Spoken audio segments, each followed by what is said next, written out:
صلی علیہ وسلم وعلی ذبیہ والہ عبد الدہور وکرم۔ اعوذ باللہ من الشیطان الرجیم، بسم اللہ الرحمن الرحیم۔ واتقوا یوما لا تجزی نفس عن نفس شیئا ولا يقبل منها شفاعة ولا يؤخذ منها عدل ولا هم ينصرون۔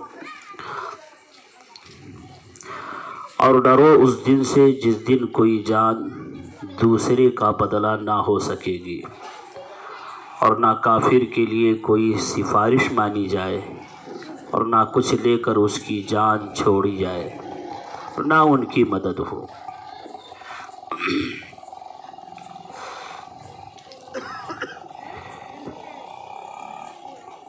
ما قبل کی آیت میں بنی اسرائیل کا ذکر تھا، اور ان سے رب تبارک و تعالیٰ نے یہ فرمایا تھا کہ یاد کرو میری نعمتوں کو، اور میرے نعمتوں کے شکر گزار بن کر تم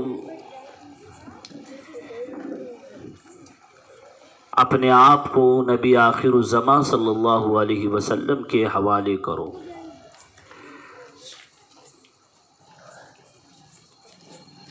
کسی گھمنڈ اور غرور اور تکبر میں مت رہنا۔ اگر تم آج تسلیم نہیں کرو گے تو ایک دن آئے گا جس دن تمہیں میرے حضور میں حاضر ہونا ہوگا، میری بارگاہ میں تمہیں حاضر ہونا ہوگا۔ وہاں تمہاری کوئی چال چلنے والی نہیں۔ اور یہاں کہا گیا انہیں پہلے تو ان کو اللہ نے اپنی نعمتوں کا ذکر فرما کر انہیں متنبع کیا۔ اب ان آیتوں میں اللہ جل مجدہ الکریم نے بنی اسرائیل کو آخرت کا ذکر کر کے انہیں اس بات پر متنبع فرما رہا ہے، اگر تم دنیا میں نہیں سدھرو گے تو ایک دن میرے بارگاہ میں تمہیں حاضر ہونا ہے۔ تو اس دن سے تم ڈرو جس دن کوئی جان کسی دوسری جان کا بدلہ نہیں ہو سکتی، اور نہ ہی وہاں کسی کی سفارش تمہارے متعلق کسی کی سفارش قبول ہوگی، اور نہ ہی تمہاری کوئی مدد کرنے والا ہوگا۔ تو اس دن سے ڈرو جس دن نفسا نفسی کا عالم ہوگا۔ ہر انسان کو اپنی پڑی ہوگی، ہر انسان اپنی فکر کرتا ہوگا، اور وہاں پر کوئی جان کسی جان کو کچھ نفع نہیں پہنچائے گی، اور نہ ہی کچھ لے کر کے تمہیں چھوڑا جائے،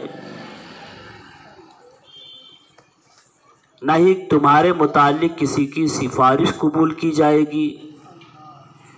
کوئی سفارش کرنا چاہے، تمہاری سفارش کر کے تمہیں چھڑانا چاہے میرے عذاب سے، تو تمہیں کوئی چھڑا نہیں سکتا۔ تو اس دن سے ڈرو اور میری نعمتوں کو یاد کرو، اور اگر وہ بھی تمہیں نہیں سمجھ میں آتی ہے تو پھر اس دن سے ڈرو تم جس دن نفسا نفسی کا عالم ہوگا۔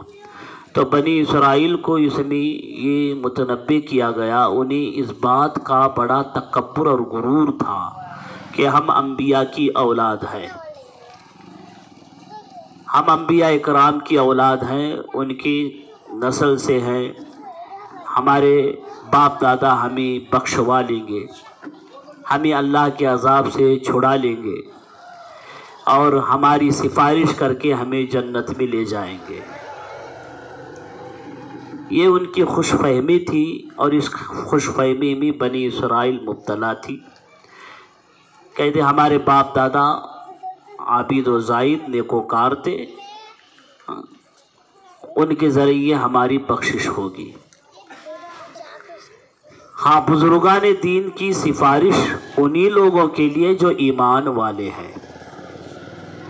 اگر ان کی اولاد ایمان پر قائم ہے تو ان کے بزرگوں کی سفارش کام کرے گی، اور اگر ان کی اولاد کفر اختیار کر جائے تو ان بزرگوں کی بھی سفارش قابل قبول نہ ہوئی. اولاً تو وہ بزرگ ان کی سفارش ہی نہیں کریں گے، اگر کر بھی دے تب بھی اور اب کی بارگاہ میں ان کی سفارش قبول نہیں کی جائے گی. اس آیت میں تو کفار و مشرکین کے تعلق سے کہا گیا ہے کہ کفار و مشرکین کا کوئی سفارش ہی نہیں ہوگا، کوئی حامی و ناصر نہیں ہوگا، کوئی مددگار نہیں ہوگا.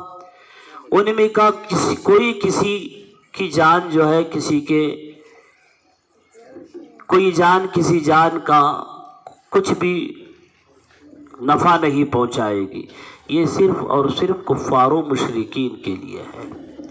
قرآن پاک میں اس طرح کی متعدد آیتیں آئی ہیں جن میں کفار و مشرکین کو اللہ رب العزت نے بار بار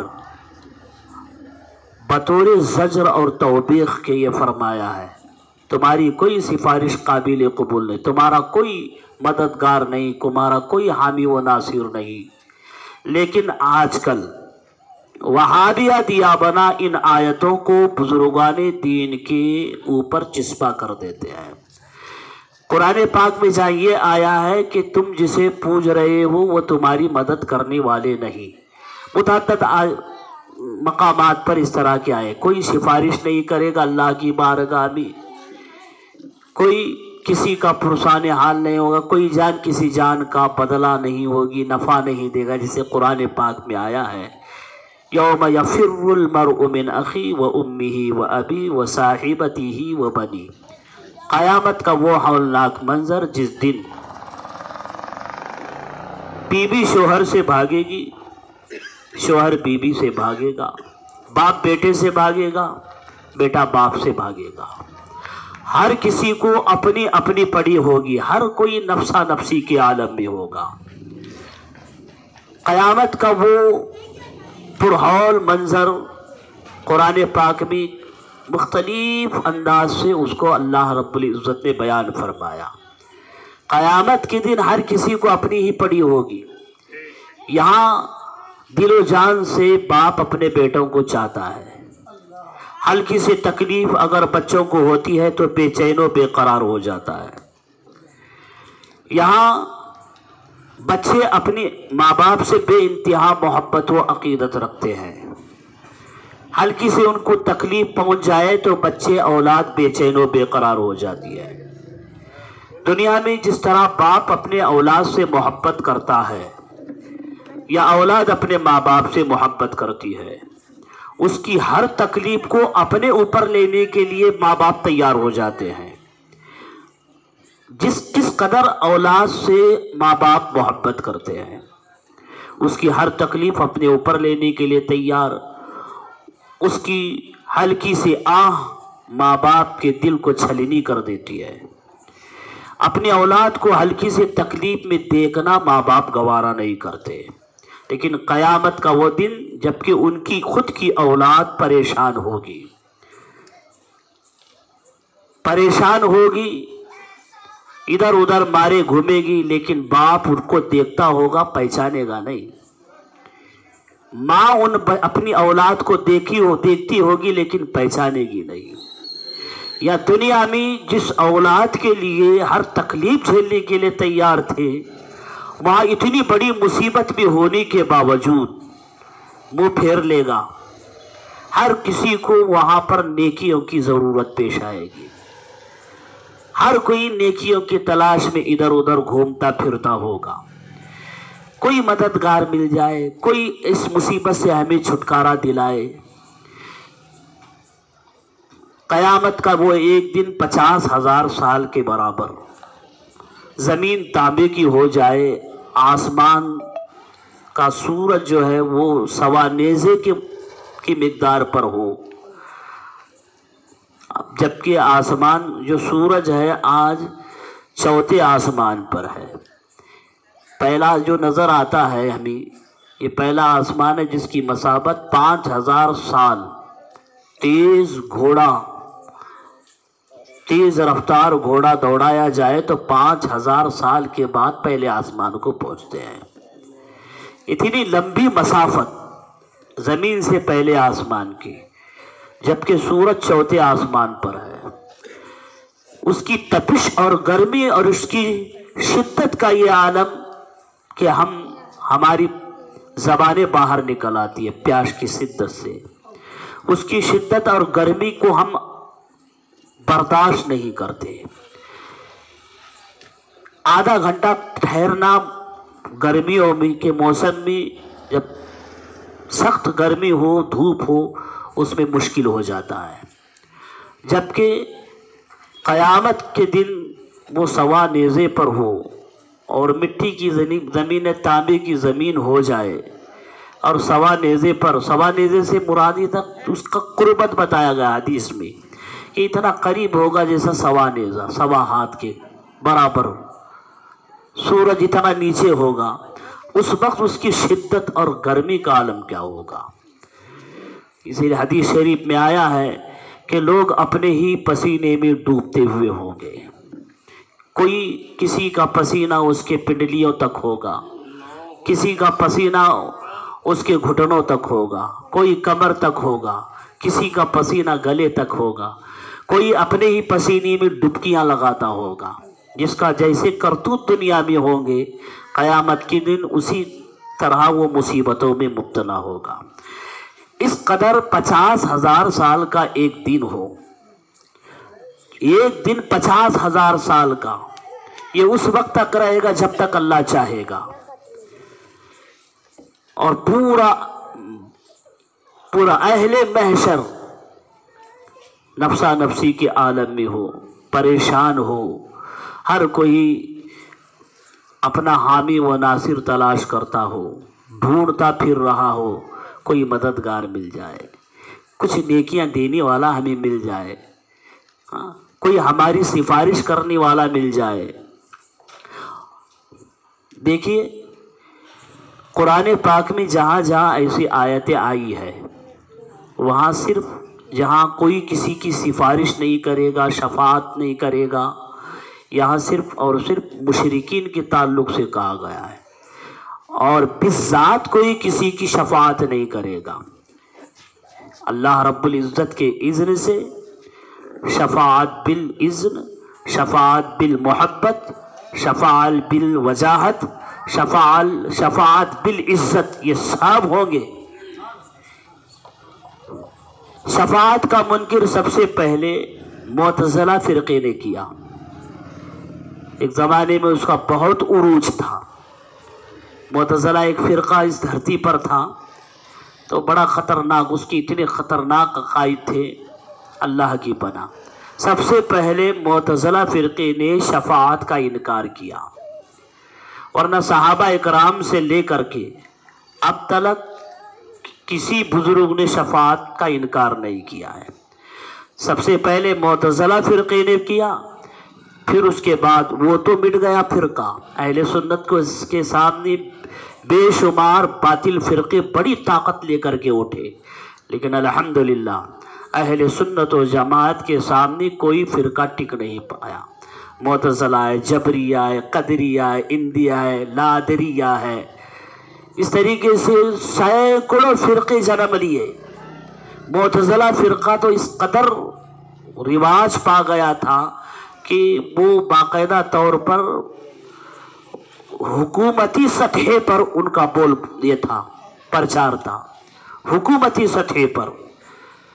اس طریقے سے جیسے رابضی ایک دور میں یہ حکومتی سطح پر ان کا بول بالا رہا ہے، جیسے ہمارے کرناٹکا کے علاقے میں میسور جب تھا، یہ اس وقت سب رابضیوں کی حکومت تھی، رابضی بادشاہ تھا، گورنر تھا، نواب لوگ رابضی تھے، شیعہ لوگ تھے۔ ہمارے کرناٹک کے اکثر علاقوں میں جب میسور سلطنت ہوتا تھا، حیدرآباد کا نظام رابضی، پکا رابضی تھا، تو اس نے رابضی مذہب ہی کو رواج بخشا تھا۔ تو اس طریقے سے معتزلہ فرقہ بھی بڑا عروج پایا تھا، لیکن اہل سنت و جماعت کے سامنے وہ بھی نہیں ٹک پایا، جس طرح آج کل رابضی نہیں ٹک پاتے۔ رابضیوں کا بھی بڑا بول بالا تھا، بول بالا اس دور میں تھا، لیکن اہل سنت و جماعت کے سامنے وہ بھی نہیں ٹک پائے۔ سب سے پہلے شفاعت کا انکار معتزلہ نے کیا، پھر اس کے بعد اگر کسی نے کیا ہے تو وہابیوں اور دیوبندیوں نے کیا۔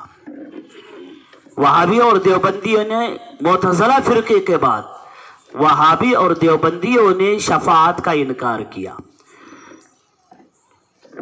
وہابی اور دیوبندیوں کی مشترکہ پیشوا مولوی اسماعیل دہلوی نے اپنی کتاب تقیۃ الایمان میں صحیح طور پر شفاعت کا انکار کر دیا، یہ لکھ کر کہ کوئی اللہ کی بارگاہ میں کوئی کسی کا سفارشی اور حمایتی اور مددگار نہیں ہوگا، اللہ کے نزدیک کوئی عزت والا نہیں ہے، ہر انسان اللہ کے نزدیک چمار سے زیادہ معاذ اللہ ذلیل ہے۔ تو انہیں یہ کہہ کر کے کئی اس نے شفاعت مانی ہے۔ تقویۃ الایمان میں اس نے اپنی کتاب، اس کی تقویۃ الایمان نامی اسماعیل دہلوی کی کتاب ہے، اس میں شفاعت کا معنی تو ہے لیکن اس شفاعت کا مفہوم ایسے بیان کر دیا کہ سرے سے شفاعت کا انکار ہو جاتا ہے۔ اب تلک وہابیوں اور دیوبندیوں نے شفاعت کا کھلے طور پر انکار کرتے رہے، اور جب مسلمانوں کے میں دیکھا کہ ان کی رسوائی اور ذلت اور خواری ہو رہی ہے تو دبے لفظوں میں شفاعت کا اقرار کرتے ہیں، اسی معنی کر کے جیسا اسماعیل دہلوی نے اپنی کتاب میں اس کا مفہوم بیان کیا ہے۔ جیسے کہ اس نے ایک مفہوم یوں بیان کیا، میں اپنے انداز میں بیان کر رہا ہوں، اس کے الفاظ آپ کے سمجھ میں نہیں آئیں گے۔ کسی بادشاہ نے کسی مجرم کو اس کے جرم کی بنا پر سزا کا اعلان کر دیا، پھر اس کی جرم کی بنا پر اس کا قانون یہ ہے کہ فلاں گناہ کر لے گا تو اس کی سزا ہے۔ اب بادشاہ اسے معاف کرنے کا ارادہ رکھتا ہے، معاف کرنے کا خود ارادہ رکھتا ہے، یہی مثال اس نے دیا، میں اپنے انداز سے بیان کر رہا ہوں۔ اسماعیل دہلوی نے بادشاہ اسے معاف کرنے کا ارادہ رکھتا ہے اور اپنے کسی قریبی کو وہ کہتا ہے کہ تم سفارش کرنا، ویسے ہی میں تو اسے معاف کروں گا ہی، تم سفارش کرنا، تو تم سفارش کرنا، میں تو اسے معاف کروں گا۔